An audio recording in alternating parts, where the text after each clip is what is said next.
Today we are making a countdown timer with an ESP32 and a 4-digit display in Walkway. It starts at 60 seconds and we have got buttons to start, pause and reset it. We are in Walkway and we have created a new ESP32 project.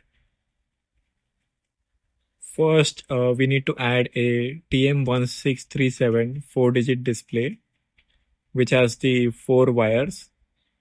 After that, we will need 2 buttons. So one button will be used to start or pause the timer, and the second button will be used to reset the timer.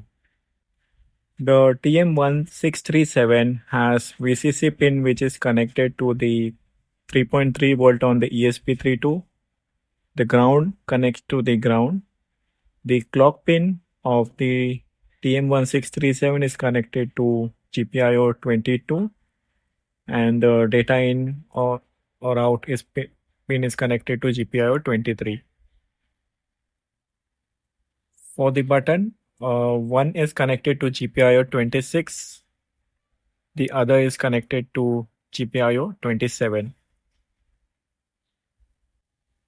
On the left side, we have our code. Let's understand that. The clock pin and the DIO pin is connected to GPIO 23 and 22 to talk to the TM1637 display. Button start, pause and button reset. These are the pins for the buttons. Segment L is telling the display how to show 0 to 9. Example, 0 cross 3F lights up all the segment for 0. Timer value is equal to 6000, starts at 60 seconds, and this is running track.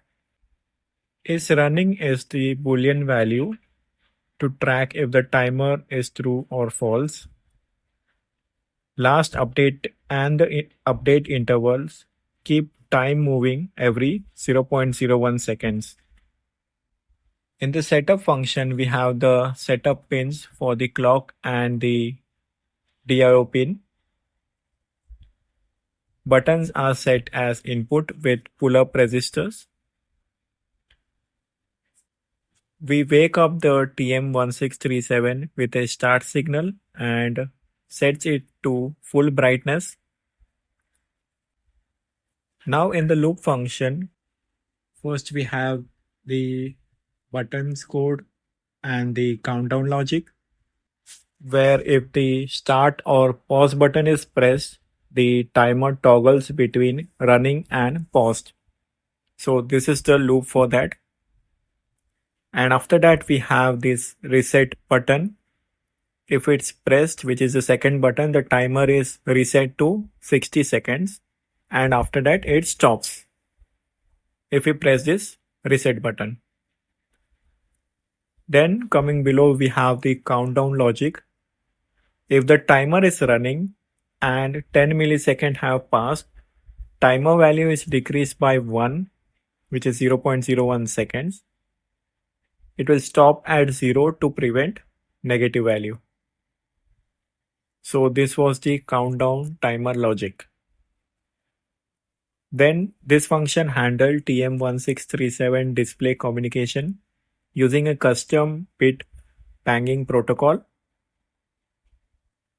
First is the start condition, where it says the DIO, which is the data pin, to high, then clock pin to high, drops data pin to low, start condition for TM1637. Then similarly we have this stop condition, stop communication between the clock, and then we have to give the clock and the data pin as high, so it will stop. Then we have to send a byte to TM1637. In this loop, we send an 8-bit command to the TM1637 bit by bit.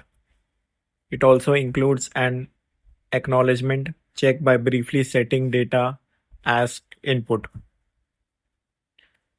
Here we have the display part to display the time on TM1637. Here it's convert the timer value into minutes and second, formats it into 4-digit display array, sends data to TM1637 display. The 0x80 part adds a colon between minutes and second. So this was all about the code. Now let's click on this simulation button. Once it is running, you can see 6000 on the display, and there are two buttons. If you click on the first button, you can see that it will start the timer from 60. It will so you can see it is going down by 0.01 seconds. Let's say if you want to pause it, you just click the button, the first button again, then it will pause the timer. And if you again click on the first button, it will start the timer again. But if you click on the second button, you will notice that the timer is reset. So it will start from 60 again. So that's what the code and the circuit with the simulation. If this got you pumped, hit that like button, subscribe for more tech goodies, and drop a comment. Hope you like the video. Thank you.